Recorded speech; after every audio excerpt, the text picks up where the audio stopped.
Hi there. When it comes to face typing, cognitive functions, Enneagram, and the octagram all have equal significance, but they influence the face in different ways. Cognitive functions tend to show up in the neutral or resting side of the face.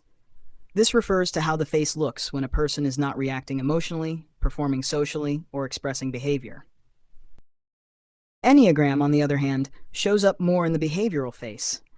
This includes expressions, emotional tension, and repeated reaction patterns that develop over time.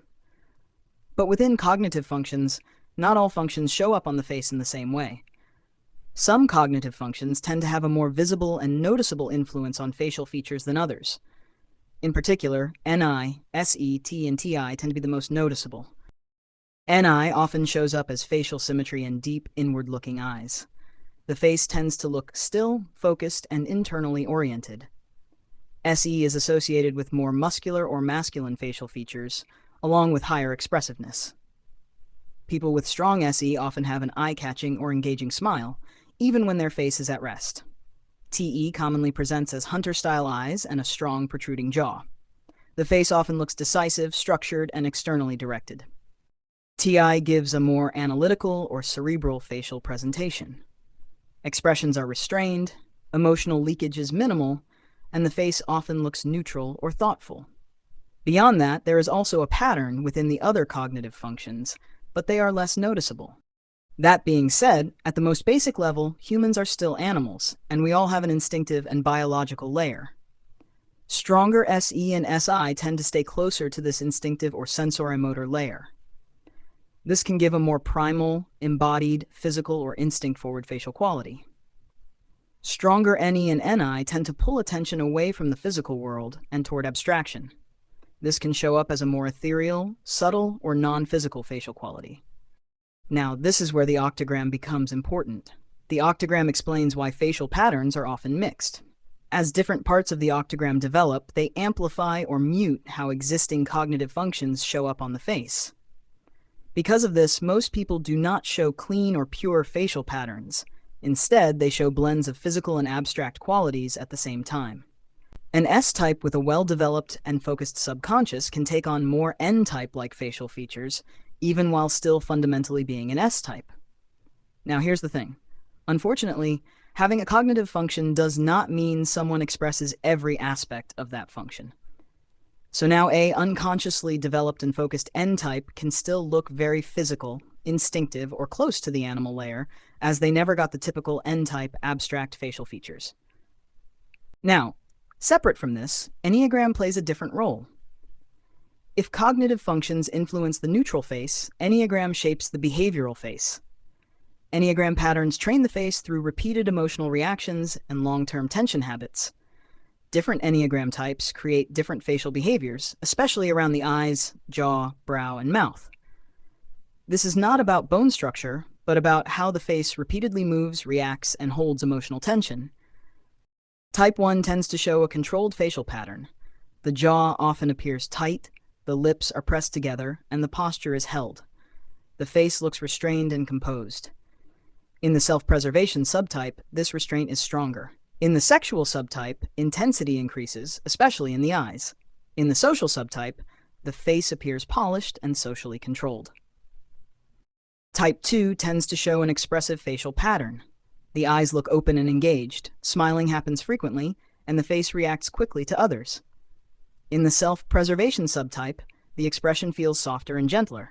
In the sexual subtype, eye contact becomes more intense. In the social subtype, expressions adapt easily to social situations. Type 3 often shows a performative facial pattern.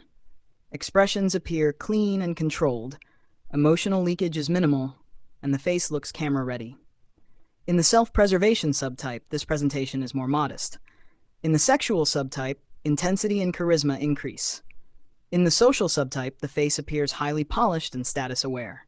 Type 4 tends to show emotional depth in the face. The eyes may look heavy or melancholic, and expressions shift with mood. In the self-preservation subtype, emotions are muted. In the sexual subtype, emotional intensity becomes dramatic.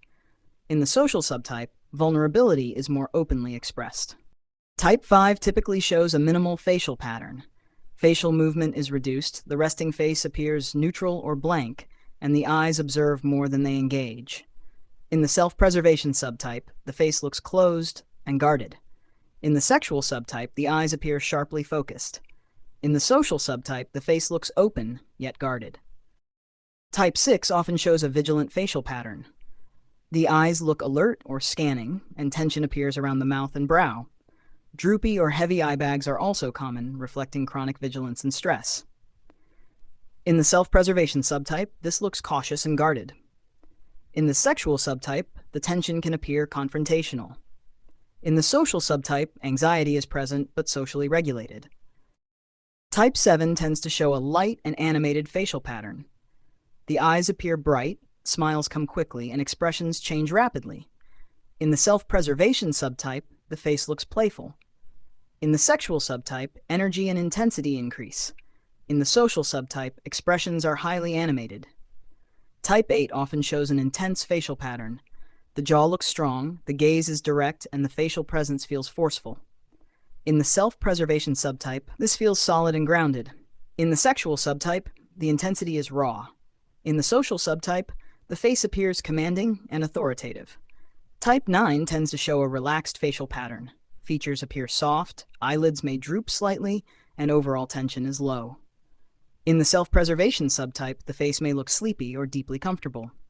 In the sexual subtype, warmth is more visible. In the social subtype, the expression looks pleasant and agreeable. On top of all of this, genetics also plays a major role in how a person looks. Family traits, bone structure, and inherited facial proportions can strongly influence someone's appearance, regardless of their personality. Genetics can amplify certain cognitive or Enneagram patterns or completely overshadow them. This is why two people with similar psychological makeup can still look very different. Because face typing is this complex, and as facial features are influenced by cognitive functions, their development and focus, the Enneagram, and even genetics, it is not reliable to type someone based on facial features alone. However, when cognitive development, focus, and expression line up cleanly, the patterns become very noticeable. And when those same patterns consistently match what we see in other people of the same type, they can definitely strongly support and help confirm someone's type. That's all for this video. Thank you so much for watching. Stay tuned and take care.